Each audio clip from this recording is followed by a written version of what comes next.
ठीक है। अब इसमें क्या करें, एक और चीज ऐड कर दी कि 3 out of 6 viceroys executive council, तो जो वाइसरॉय की एग्जीक्यूटिव काउंसिल में थे उसमें से 6 में से 3 इंडियंस होंगे। कौन होंगे? 6 में से 3 इंडियन होंगे। लेकिन कोई भी इंडियन क्या नहीं होगा?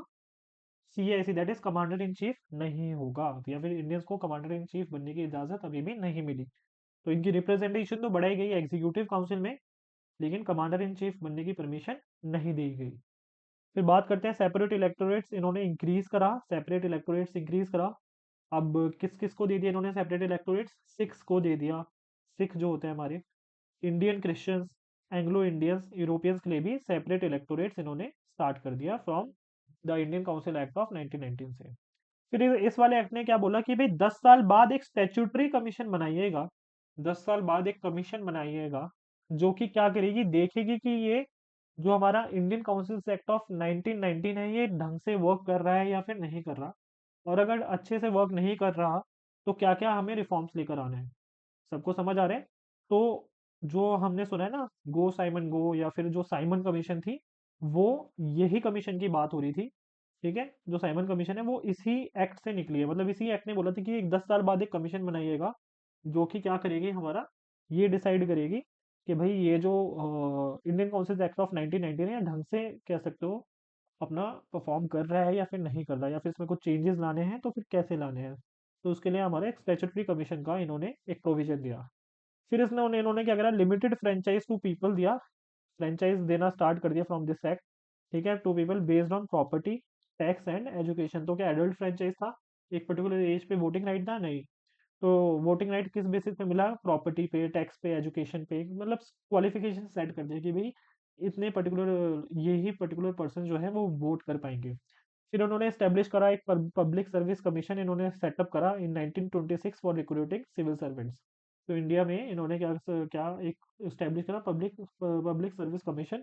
ठीक है, सेटअप करा इन 1926 फॉर रिक्रूटिंग सिविल सर्वेंट्स। ठीक है, फिर उन्होंने क्या करा, proposed establishment of chamber of princess. तो इन्होंने इस वाले एक्ट में क्या प्रपोज करा, एक चेंबर ऑफ प्रिंसेस, एक चेंबर ऑफ प्रिंसेस बनाने का इन्होंने इसमें प्रोविजन रखा, जिसकी इस्टेब्लिशमेंट हुई थी 1921 में। 1919 में तो प्रोविजन रख दिया कि भाई एक चेंबर बना दो जिसमें सारे प्रिंसेस बैठेंगे। ठीक है, कंसल्टेशन करेंगे वाइसरॉय के साथ, वाइसरॉय को इसका हेड बना देंगे इस चेंबर का। ठीक है, कंसल्टेशन करेंगे, डिस्कशन करेंगे अपने कॉमन इंटरेस्ट के ऊपर। ठीक है, फिर इन्होंने एक नया ऑफिस बना दिया, that is office of the high commissioner for India in London. ठीक है, ऑफिस बना दिया, office of the high commissioner for India, London के अंदर ये ऑफिस था। ठीक है, और कुछ जो फंक्शंस थे हमारे SOS के, that is secretary of states के, जो कुछ फंक्शंस थे वो किसको दे दिए अब? High commissioner for India, high commissioner for India. I hope सबको समझ आ गया हो। और एक और चीज मैं बताना भूल गया था इसमें कि ये जो प्रोविंशियल सब्जेक्ट्स थे जिसको दो पार्ट में बांटा गया था, दैट इज ट्रांसफर्ड सब्जेक्ट वो थे जिसमें governor with the aid of ministers कह सकते हो एडमिनिस्ट्रेशन करता था। लेकिन ये जो मिनिस्टर्स थे और जो गवर्नर था वो रिस्पॉन्सिबल नहीं थे लेजिस्लेटिव काउंसिल के। ठीक है, इसी तरह से जो रिजर्व सब्जेक्ट थे उसमें क्या था, ये जो मिनिस्टर्स थे वो रिस्पॉन्सिबल नहीं थे एग्जीक्यूटिव काउंसिल के, सॉरी ट्रांसफर्ड में था रिस्पॉन्सिबल थे, और रिजर्व में था रिस्पॉन्सिबल नहीं थे। ठीक है, फिर नेक्स्ट पार्ट की बात करी जाए, इंडियन इंडिपेंडेंस एक्ट ऑफ 1947। इसमें दो पार्ट हैं, एक तो साइमन कमीशन है वो भी बताया जाएगा और कम्युनल अवार्ड भी बताया जाएगा। ठीक है, वो मैं पढ़ा दूंगा आपको बाद में। तो इंडियन इंडिपेंडेंस एक्ट ऑफ 1947, तो माउंट बैटन प्लान था। ठीक है, to give immediate effect to Mountbatten plan. ठीक है, माउंट बैटन प्लान आता है एक, वो पढ़ेंगे क्या है कैसे है, वो हिस्ट्री में पढ़ना है। ठीक है, इस वाले एक्ट को क्यों बनाया गया है, ताकि अफेक्ट या फिर कह सकते हो जो माउंट बैटन प्लान था उसको इन्फोर्स करने के लिए। ठीक है, दिस एक्ट वाज इनेक्टेड। ठीक है, द माउंट बैटन प्लान जो था वो दोनों को ही एक्सेप्टेड था, that is Congress and Muslim League. Mountbatten plan को पार्टीशन प्लान भी कहते हैं, इसमें हमारे देश का पार्टीशन का डिसाइड हो गया था, दैट दो डोमिनियन क्रिएट होंगी या फिर टू कंट्रीज क्रिएट होंगे हमारी, इंडिया और पाकिस्तान की। ठीक है, और ये दोनों को ही एक्सेप्ट हो गए थे एट द एंड, कांग्रेस और मुस्लिम लीग को। ठीक है, और इस चीज को इन्फोर्स करने के लिए, that is Mountbatten plan को इन्फोर्स करने के लिए हमारा इंडियन इंडिपेंडेंस एक्ट ऑफ 1947 बनाया गया। सबको समझ ही आ रहा होगा आई गेस। ये जो एक्ट था ये कब इन्फोर्स हुआ? ठीक है, 15 अगस्त 1947। कब इन्फोर्स हुआ ये एक्ट? 15 अगस्त 1947। और इसी ही वाले एक्ट से हमारा देश आज़ाद हुआ। It ended the British rule in India and declared, और इस वाले एक्ट ने डिक्लेयर करा India as an independent sovereign state, India as an independent sovereign state from 15 अगस्त 1947। इंडिया को इसने क्या डिक्लेयर करा? Independent sovereign state. ठीक है, एक इंडिपेंडेंट कंट्री, एक इंडिपेंडेंट स्टेट इसने इंडिया को कह सकते हो डिक्लेयर करा।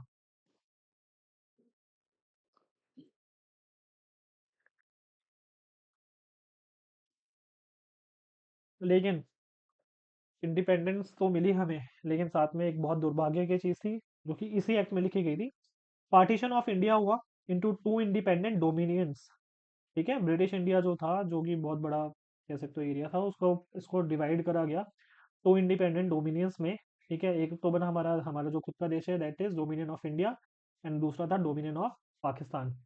और दोनों के पास राइट था, दोनों के पास राइट था कि आप सीड कर सकते हो, आप खुद को अलग कर सकते हो ब्रिटिश कॉमनवेल्थ से। ठीक है, आप अलग कर सकते हो किससे? ब्रिटिश कॉमनवेल्थ से।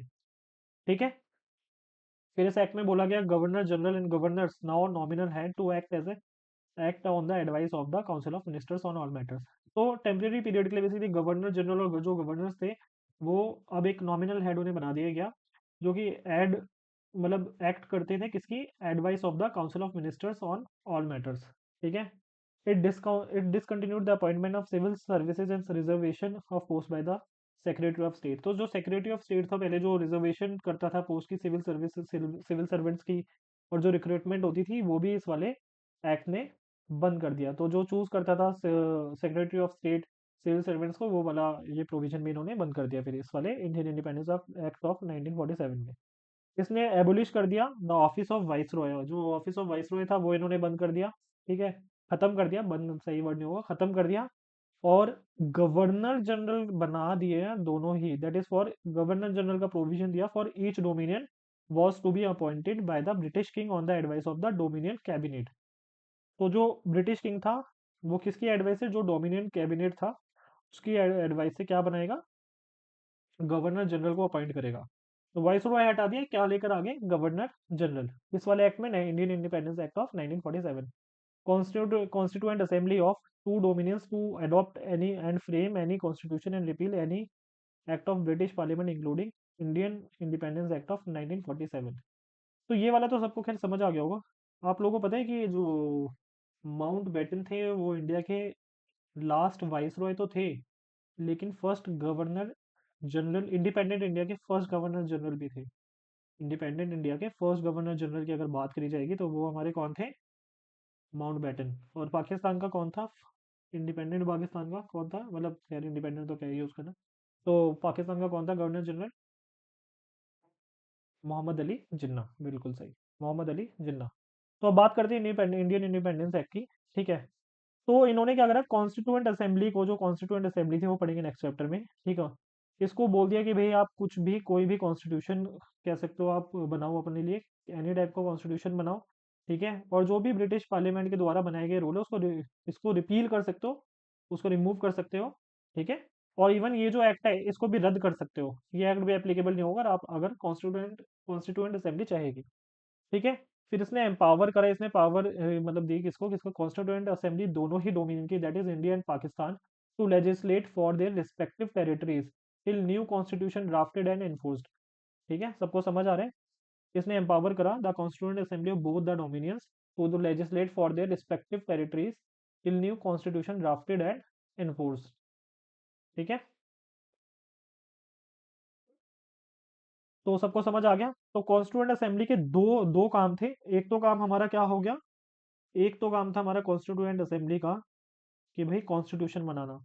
एक तो काम क्या था हमारा कॉन्स्टिट्यूएंट असेंबली का कॉन्स्टिट्यूशन बनाना। दूसरा काम क्या था? इन्होंने बोल दिया कि जो डोमिनियंस थी, जो पाकिस्तान वाली अलग थी, जो और इंडिया की अलग थी, तो लेजिस्लेट भी कर सकते थे, मतलब लॉ मेकिंग प्रोसेस भी कॉन्स्टिट्यूएंट असेंबली को इस वाले एक्ट ने सौंप दिया। ठीक है, फिर इसने एबोलिश कर दिया सेक्रेटरी ऑफ स्टेट का ऑफिस जो था, और उसकी जो भी सारी ट्रांस जो भी पावर्स थी सेक्रेटरी ऑफ स्टेट की, वो किसको ट्रांसफर कर दी? That is secretary of state for commonwealth. Secretary of state for commonwealth को सारी ट्रांसफर पावर कर दी गई किसकी? सेक्रेटरी ऑफ स्टेट की। ठीक है, प्रिंसली स्टेट्स को इन्होंने फ्रीडम दे दिया कि भाई या तो पाकिस्तान को ज्वाइन कर लो, या इंडिया को ज्वाइन कर लो, या फिर आप इंडिपेंडेंट रहिए, या तो पाकिस्तान को ज्वाइन कर लो या फिर किसको ज्वाइन कर लो, इंडिया को ज्वाइन कर लो या फिर इंडिपेंडेंट रहिए। फिर बात करी जाती है लास्ट पॉइंट की, that is lapse of British paramountcy, paramountcy over princely states and treaty relations with tribal areas. तो जो ब्रिटिशर्स की हुकूमत थी प्रिंसली स्टेट्स पे और जो ट्रीटी रिलेशंस थे ट्राइबल एरियाज में, उसका भी मतलब खात्मा कह लो, वो भी एंड हो जाते हैं with Indian independence act of 1947। I hope सबको समझ आ गया हो ये। ठीक है, some facts related to independence अब पढ़ते हैं। ठीक है, फेब्रवरी 20 1947 में क्या हुआ था, जो ब्रिटिश पीएम थे क्लीमेंट एटली, उन्होंने डिक्लेयर करा था कि British rule in India would and by June 30 1948। मतलब कैसी मतलब खुशियां फैल गई होगी जब ये लाइन सुनी होगी क्लीमेंट एटली द्वारा। ठीक है, कि भाई जो ब्रिटिश रूल है वो इंडिया में एंड हो जाएगा बाय जून 30 1948। ठीक है, जून 3 1947 को माउंट बैटन पुट फॉरवर्ड करते हैं पार्टीशन प्लान, जिसको माउंट बैटन प्लान भी कहा जाता है। ठीक है, इस प्लान में क्या था, ये दोनों, ये जो प्लान था इसमें हमारे देश को विभाजन करने के लिए मतलब कह सकते हैं इसमें वो प्रोविजंस थे, और ये जो प्लान था दोनों ही कांग्रेस और मुस्लिम लीग दोनों को ही मंजूर था। ठीक है, अ, फिर इसके बाद लॉर्ड माउंटबेटन जो थे गवर्नर जनरल बनते हैं डोमिनियन ऑफ इंडिया के, the new dominion of India. The constituent assembly of India formed in 1946, जो कॉन्स्टिट्यूंट असेंबली थी वो 1946 में बनती है, दिसंबर में बनती है आई गेस। ठीक है, became the parliament of the Indian dominion, यानी जो लॉ मेकिंग प्रोसेस था वो भी कॉन्स्टिट्यूंट कॉन्स्टिट्यूंट असेंबली ने ही करा। ठीक है, फिर boundaries between two dominions, that is dominion of Pakistan, जो बाउंड्री थी वो इंडिया और पाकिस्तान के बीच में। ठीक है, किस कमीशन ने डिसाइड करा, रेडक्लिफ कमीशन ने। जो बाउंड्री कमीशन थी वो मतलब किसके नेतृत्व में हुआ था ये बाउंड्री कमीशन, जो हमारे देश में कि भाई ये ऐसे पार्टीशन होगा। ठीक है, ईस्ट पाकिस्तान वेस्ट पाकिस्तान। ठीक है, तो ये कौन सी कमीशन थी, रेडक्लिफ कमीशन। फिर बात करते हैं Pakistan included provinces of West Punjab. ठीक है, पाकिस्तान में कौन कौन से प्रोविंसेस गए हमारे, वेस्ट पंजाब, सिंध चले गया, बलूचिस्तान, ईस्ट बंगाल। ठीक है, नॉर्थ वेस्ट फ्रंटियर प्रोविंस, यहाँ पे रेफरेंडम हुआ था, ये याद कर लेना आप। यहाँ पे क्या हुआ था, रेफरेंडम हुआ था, एक तरह का वोटिंग सिस्टम होता है ये। ठीक है, क्या हुआ था, रेफरेंडम हुआ था।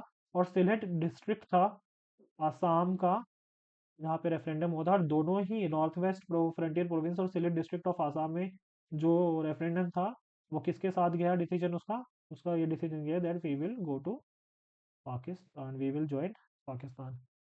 ठीक है, ये रेड क्लिफ लाइन है। ठीक है, ये रहा हमारा ईस्ट पाकिस्तान, उस टाइम 1947 के अराउंड का ये मैप है। ठीक है, इस टाइम देख लो, ये उस टाइम कश्मीर इंक्लूड नहीं था, हैदराबाद इंक्लूड नहीं था। ठीक है, यहाँ पे कलर्ट करके कुछ ये था, ये चेक करना पड़ेगा क्या है। ठीक है, तो ये छोटा सा मैप है। तो सारी की सारी अभी जो हमारी ये फर्स्ट चैप्टर है ये एंड होता है।